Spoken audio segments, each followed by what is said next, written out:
Nós falávamos aqui na abertura do Estúdio CBN, também tivemos a conversa com a Doris Palma da Somar Meteorologia. Não há previsão de chuva para os próximos dias, estamos já sem chuva há algum tempo. E o novo boletim do consórcio PCJ projeta o sistema Cantareira com 20% do volume útil no fim de 2021. A gente conversa agora com José César Saad, coordenador de projetos do consórcio PCJ. Boa tarde para o senhor. Muito boa tarde a você, ao Leandro, aos ouvintes da CBN. Bom, se ainda não estamos, a gente pode dizer que é muito possível que a gente entre em uma crise hídrica? Olha, para esse ano de 2021, nós não estamos projetando assim uma crise de maneira generalizada no abastecimento, mas é bem possível que o ano de 2022 essa crise possa se instalar. Uhum. E no melhor cenário, com muita precipitação a partir de setembro, né, por exemplo, que é o período tradicional, digamos assim, por volta de setembro, a partir de setembro com muita chuva, dá para ter um panorama diferente? Olha, se isso acontecer, nós obviamente teremos um outro panorama, mas as previsões não indicam essa reviravolta, vamos chamar assim, né? As previsões tanto para agosto quanto para setembro do volume de chuva é abaixo da média histórica, da média climatológica. Então, dificilmente nós teremos essa situação. Pode até acontecer, mesmo porque, né, o período chuvoso começa, né, a acontecer em meados de setembro, a partir de outubro, novembro. Sendo que os meses que de fato nós temos um maior volume de chuva são os meses de dezembro, janeiro e fevereiro, né? O que dá para traçar para a região como solução a esse panorama preocupante na pior das hipóteses? Olha, na pior das hipóteses, né, as soluções que devem ser adotadas, obviamente, são aquelas soluções que nós já conhecemos, que é o rodízio, né, do sistema de abastecimento, porque as concessionárias de distribuição de água não terão condições de ter a sua captação dentro da normalidade, porque os rios já vêm apresentando há algum tempo baixas vazões em razão do baixo volume de chuva. Então, o rodízio será uma das soluções durante a crise, mas como prevenção é necessário promover uma reserva estratégica de água, ou água bruta ou água tratada, ou os dois, que seria o melhor, você promover uma reservação de água para o futuro abastecimento. Uhum. Como seria essa reserva estratégica, né? Individual para cada cidade, regional, a gente tem as obras de Pedreira e Amparo que ainda vão demorar. Como é que dá para falar disso? Isso, cada município deve promover, obviamente, dentro das suas possibilidades, a sua reservação. Obviamente que esse é um trabalho que demanda um certo tempo. Então, nós já vimos alertando aos municípios, principalmente aqueles que são associados ao consórcio PCJ, para que promovessem ações para fazer esta reserva, né? Existem municípios que, alguns deles já possuem as suas represas, então, neste período de estiagem, eles devem promover um desassoreamento dessas represas, ou seja, para melhorar a capacidade de reservação quando as chuvas vierem, né? Então, essa é uma das ações, mesmo porque o DAE, que é o Departamento de Águas e Energia, não mais exige a obtenção de outorga para este trabalho, para esta ação. Apenas o município deve procurar a CETESB para obter uma licença para operação, para a realização dessa ação de desassoreamento dos reservatórios nas suas áreas. As obras das barragens de Pedreira e Amparo, anunciadas logo após a crise hídrica de anos atrás, ainda vão demorar para ficar prontas, né? Mas evitariam um colapso como esse que pode acontecer, certo? Certo, pode, sem dúvida alguma. Muito embora, né, essas barragens tenham um considerável volume de reserva, né, de água, e o sistema hoje de gerenciamento, ele está muito bem posicionado em relação a essas situações. Por quê? Porque a crise hídrica que nós vivenciamos em 2014 nos trouxe muitas lições.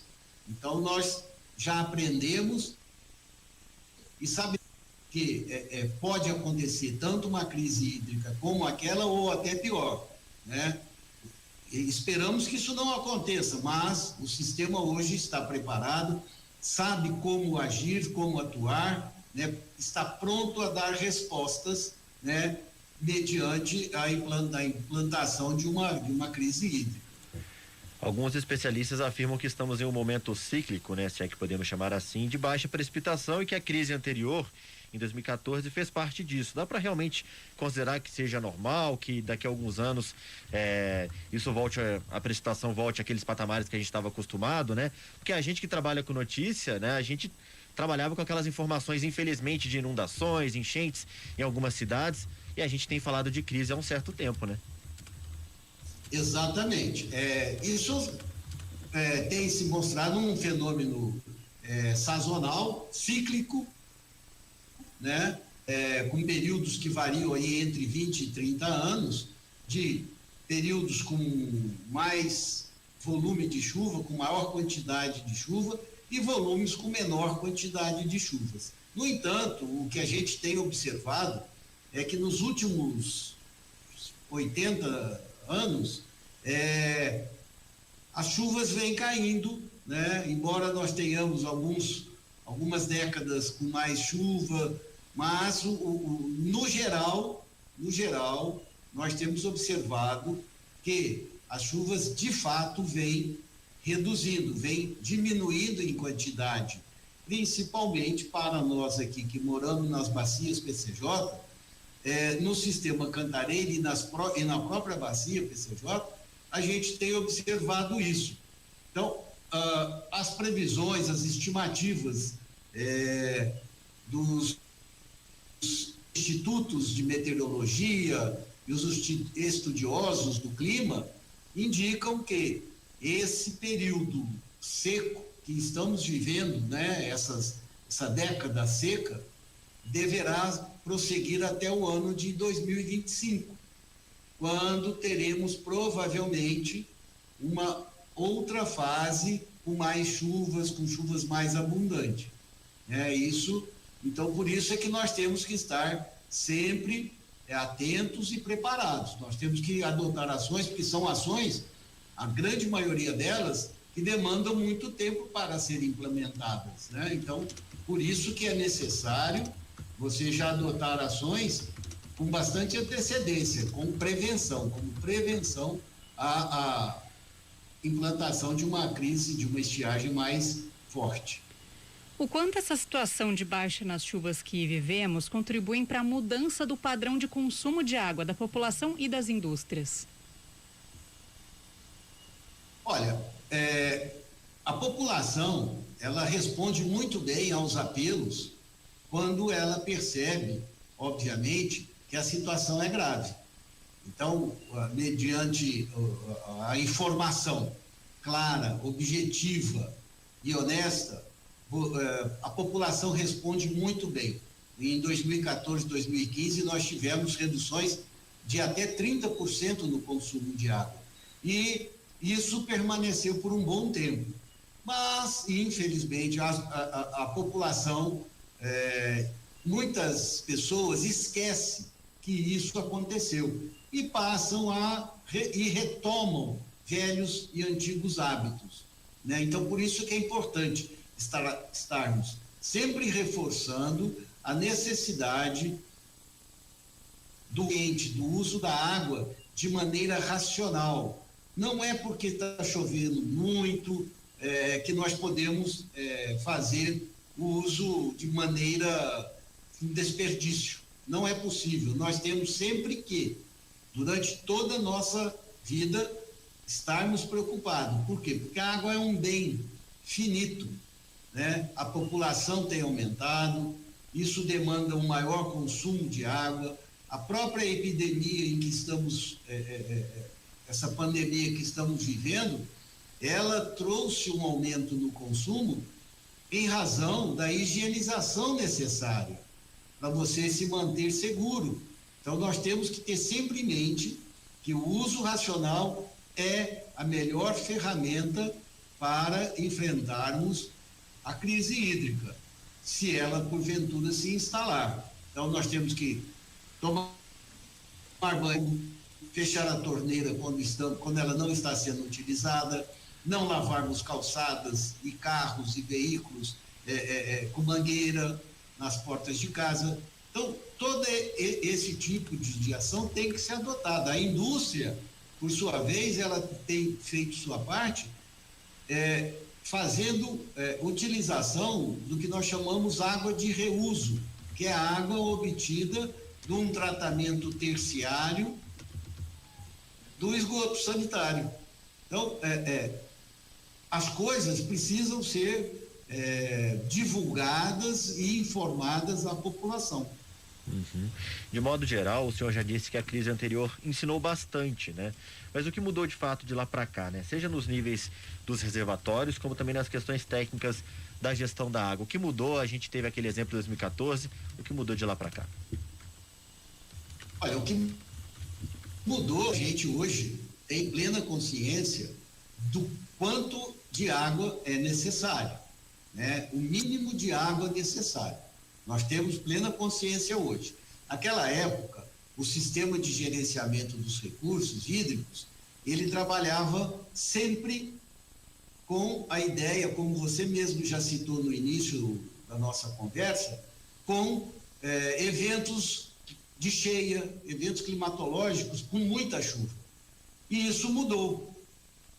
Então, foi percebido que nós vivemos, de fato, períodos cíclicos de muita chuva e pouca chuva.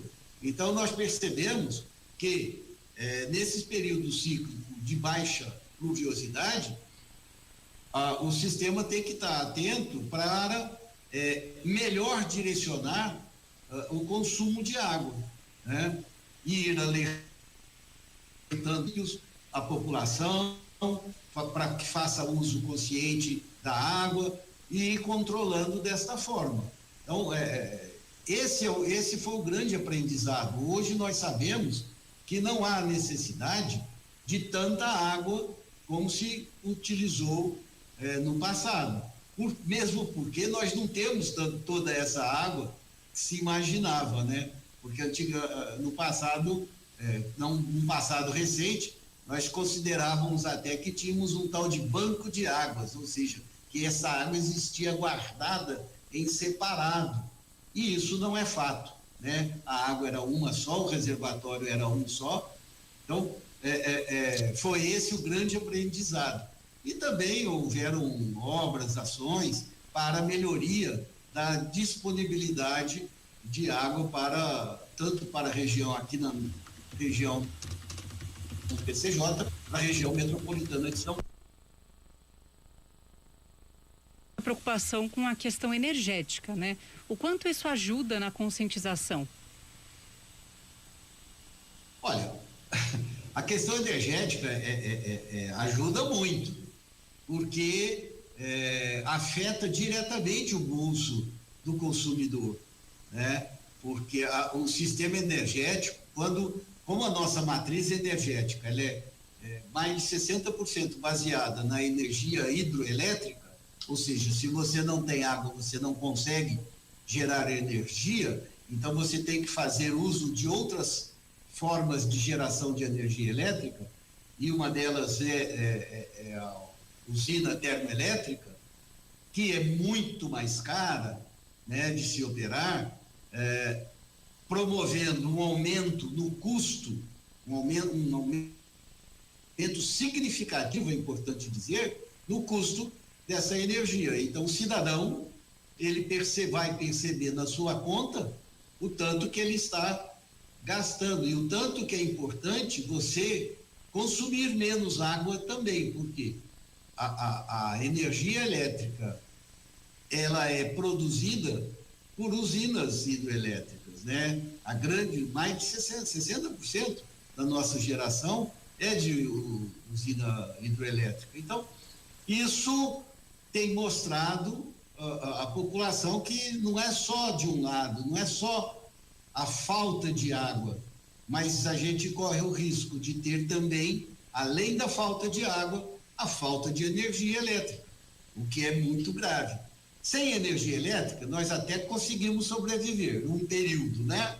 Um bom período, mas sem água nós não conseguimos sobreviver. José César Saad, coordenador de projetos do consórcio PCJ, muito obrigado pelo papo, pela conscientização, por trazer esses detalhes pra gente. Muito obrigado novamente, boa tarde e até uma próxima oportunidade. Até uma próxima oportunidade, uma boa tarde, e agradeço a oportunidade de poder falar a vocês e aos seus ouvintes.